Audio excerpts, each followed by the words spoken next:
नमस्कार. सरकारी कर्जमाफीची वाट पाहणाऱ्यांसाठी एक मोठी आणि अत्यंत महत्त्वाची अट आलेली आहे.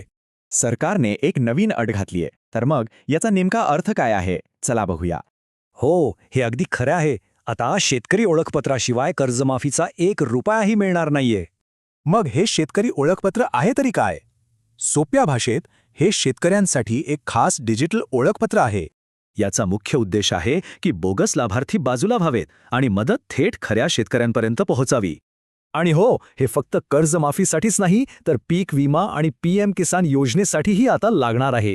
चला तर मग आता बघूया की ह्या ओळखपत्रासाठी नक्की कोणती कागदपत्र लागणार आहेत.